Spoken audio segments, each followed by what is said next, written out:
Bapak, Ibu, serta saudara-saudariku yang terkasih, hari ini tanggal 11 Agustus kita merayakan orang kudus, yaitu Santa Clara dari Assisi, yaitu seorang putri bangsawan dari pasangan Waveron of Radicchio dan Ortolana. Ini lahir di Assisi, Italia pada 16 Juli 1194. Clara memimpin ordonya selama 40 tahun dengan penuh pengabdian dan kepercayaan kepada kasih dan penyelenggaraan ilahi. Cara hidup miskin dihayatinya dengan sungguh, ditopang oleh doa dan mati raga yang keras. Kepercayaan yang kokoh pada kasih dan penyelenggaraan Tuhan terbukti dalam keberhasilannya menghalau serdadu-serdadu Kaisar Frederick II yang menyeberang biaranya. Menghadapi serangan itu, Clara yang tengah sakit parah lari ke kapel diiringi oleh suster-susternya untuk mengambil monstrans yang bertahtakan tubuh Kristus. Dengan monstrans itu, Clara menghadang serdadu-serdadu itu di pintu gerbang.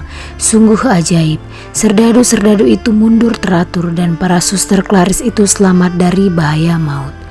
Dari Paus Gregorius ke-9, Clara mendapatkan privilege kemiskinan, yaitu izin bagi suster-susternya untuk hidup hanya dari derma. Para suster Claris itu berpuasa sepanjang tahun kecuali pada hari Minggu dan hari-hari raya. Ketika Paus membujuk Clara supaya bersedia mempunyai milik, meskipun hanya sedikit saja, Clara menjawab, "Bapa suci, tidak pernah saya ingin dibebaskan dari jalan mengikuti Kristus yang miskin." Clara akhirnya meninggal dunia pada 11 Agustus 1253. Pada 1255, 2 tahun sesudah kematiannya, Paus Alexander keempat menyatakan dia sebagai kudus. Bacaan pertama. Diberikannya gulungan kitab itu untuk kumakan, dan rasanya manis seperti madu dalam mulutku. Pembacaan dari nubuat Yehezkiel. Tuhan bersabda kepadaku, "Hai anak manusia, dengarkanlah sabdaku kepadamu. Janganlah membantah seperti kaum pemberontak ini. Ngengakkanlah mulutmu dan makanlah apa yang kuberikan kepadamu. Aku melihat ada tangan yang terulur kepadaku, dan sungguh dipegangnya sebuah gulungan kitab. Ia membentangkannya di hadapanku. Gulungan kitab itu ditulisi timbal balik, dan di sana tertulis nyanyi-nyanyian ratapan, keluh kesah dan rintihan. Sabdanya kepadaku, hai anak manusia, makanlah apa yang engkau lihat di sini. Makanlah gulungan kitab ini dan pergilah. Berbicaralah kepada kaum Israel. Maka kubukalah mulutku dan diberikannya gulungan kitab itu, lalu kumakan. Lalu sabdanya kepadaku, hai anak manusia, makanlah gulungan kitab yang kuberikan ini dan isilah perutmu dengannya. Lalu aku memakannya dan rasanya manis seperti madu dalam mulutku. Tuhan bersabda lagi, hai anak manusia, mari, pergilah dan sampaikanlah sabdaku kepada mereka. Demikianlah sabda Tuhan. Syukur kepada Allah. Bacaan Injil. Ingatlah, jangan menganggap rendah seorang pun dari anak-anak ini. Inilah Injil Yesus Kristus menurut Matius.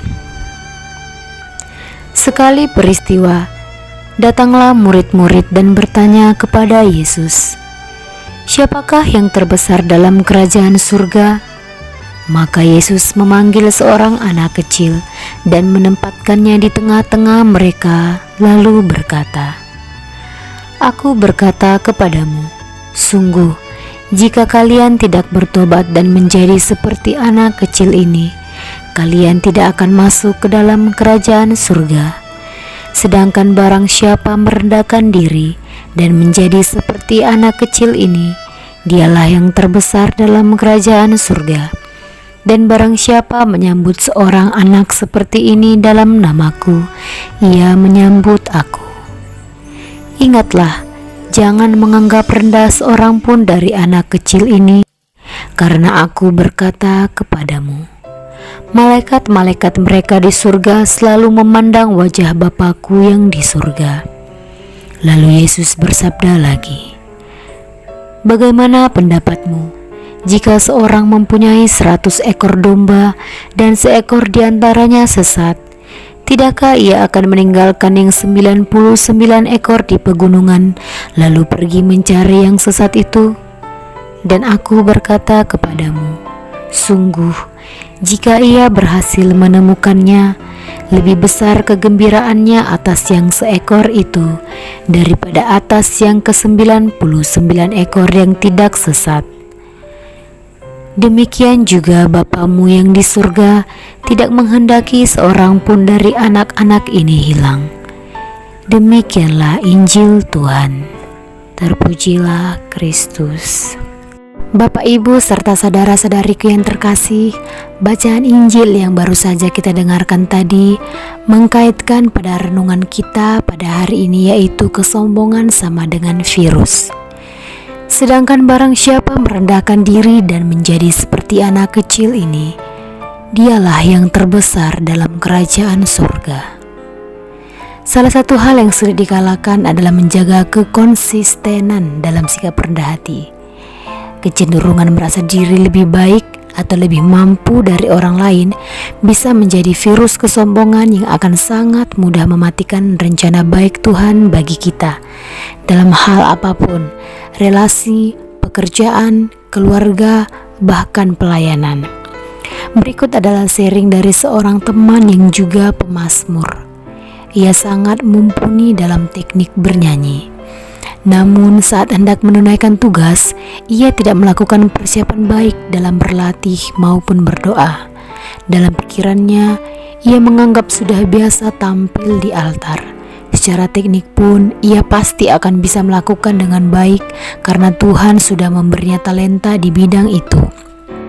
Ketika waktunya tiba, ternyata ada bagian-bagian yang tidak dapat didaraskan dengan benar, sehingga tidak sesuai dengan pesan dan tujuan dari mazmur tersebut.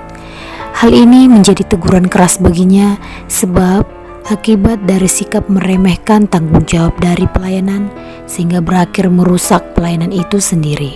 Nah, sikap sombong hanya akan membawa manusia kepada kebinasaan dan Tuhan sangat tidak berkenan akan hal tersebut. Tuhan pun tidak akan bertahta dalam pribadi yang dikuasai sikap tinggi hati.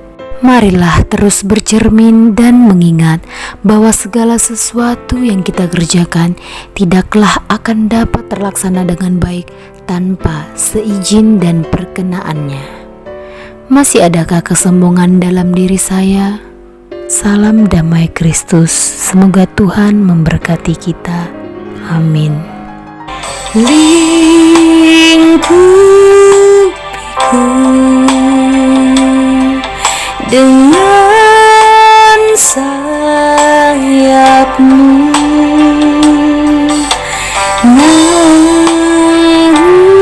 naungiku dengan kuasa-Mu.